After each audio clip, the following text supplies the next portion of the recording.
evening by just asking Jane, the book 1 Billion Customers by James McGregor was written in 2005. In actual fact, we're probably talking of 1.372 billion customers now. That's how the population of China has grown. So I'd like to just ask Jane first, if I may. Jane, what main point did you read the book? And I know Jane has just returned from Japan, so we won't talk about Japan. This is about China.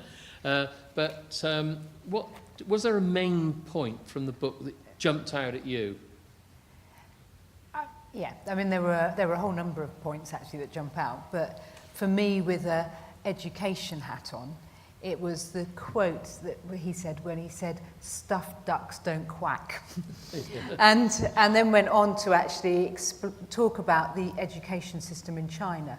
And I thought it was really fascinating because actually he was making the point that the Chinese students are desperate to actually achieve and education's hugely important, but actually a lot of the rote learning that exists in their system then actually moves itself into the business environment. And I was particularly one of the chapter around the MBA in Beijing, and that just really struck a chord with me about how difficult it is to fuse Western ideas and Eastern ideas and actually make it work. And I think that's a challenge for us all. So there are many points, but that would probably be one that really struck me. David, what was there something that jumped out at you? Yeah, yes, I think so. I think that when I got into the first chapter of the book, and it was explained that in the West we are a fear society. We were scared by the church and scared by the law.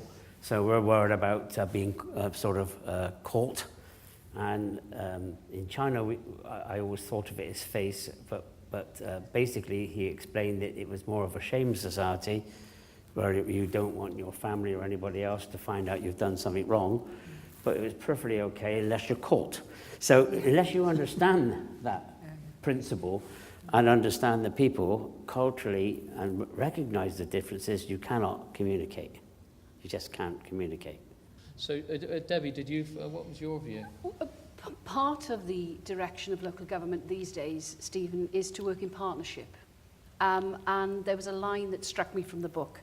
Equal partnerships will test your patience and generate huge legal fees. And I know how they feel. Jim McGregor, the author of the book, was the CEO of the Wall Street Journal in China and of the Dow Jones. So he is someone that does know China like the back of his hand. He's lived in China for the last, 20-odd years, couple of decades at least, with his family, still lives in China now. So he does know the country, he does know the people. But the book was, why I chose the book to base this discussion on was the fact it hadn't just been written, because what I wanted was a book that was 10 or 11 years old to see what the changes had been in China. And David, where do you see that? What have you seen the changes in China in that period?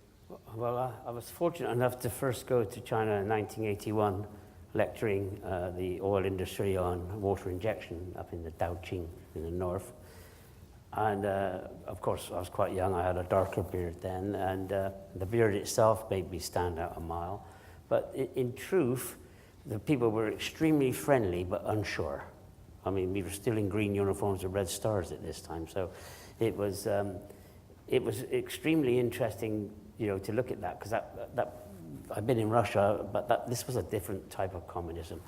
And if I go from 1981 and cut it short until I decided to go with the Lord Mayor of Bristol to Guangzhou and to do business in Guangzhou, it's just unbelievable. I mean, he quite rightly points out that China's going to be the biggest economy in the world, if it's not there already, and it's on the way quickly. And we must engage, not fight. I mean, this is the planet we're looking at here, rather than individual countries. I'm not going to go on to any form of politics because I don't do politics. But I was listening to Donald Trump the other day going on about, we're this, we're that. We all have to work together on trying to work this out. what's going to happen with our planet and our world over the next 50, 60, 80 years. It isn't something that can just be done one-dimensional. Sorry, you know, I'm going to do this. It can't work like that anymore. We've got the internet now. And that brings me on to another point that I'd just like to put to the panel.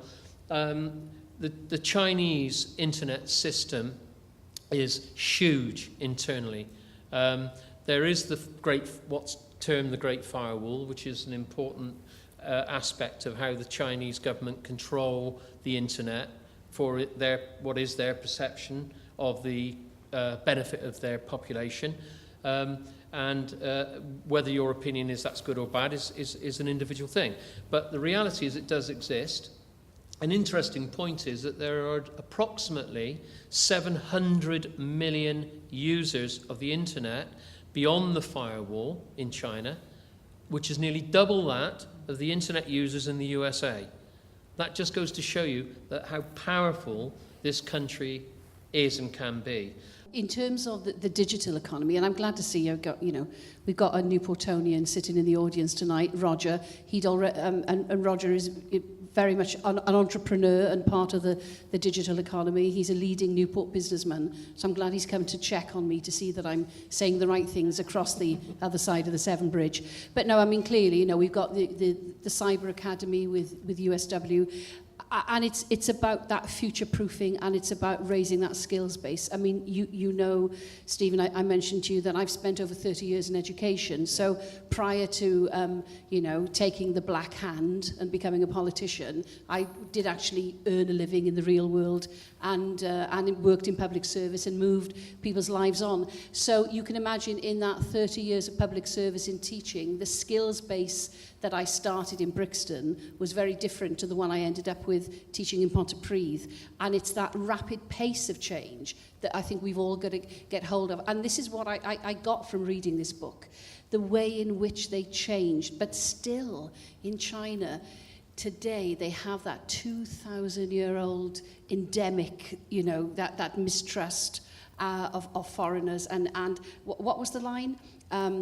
Many Chinese still react to party directors as if they're the orders of ancient emperors, which concluded, tremble and obey. Now, I tried that in the classroom and it never quite worked.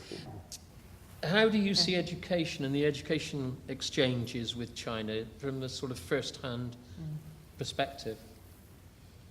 Yeah, I mean, I think it's interesting. I'd be interested in anyone who's a student in the audience to actually comment as well, because I think it's changed quite radically, actually.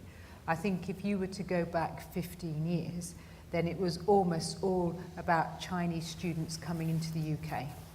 And actually, I think for a long time we had a terrible arrogance that we just thought they would come into the UK, we teach them our curriculum, they'd learn about being jolly good Westerners, and off they go and be much better for it. And I think there was a real arrogance.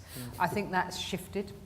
I think what you now have is far better universities in China in itself, fantastic universities in China in some parts, and you also have far more partnerships. So there's a much greater willingness to actually understand the context, understand the skills that are needed. I still don't think we're there, I should say. I think we're working on it across the sector, but I think it's become much more about what could we learn from each other's cultures that would actually benefit each other.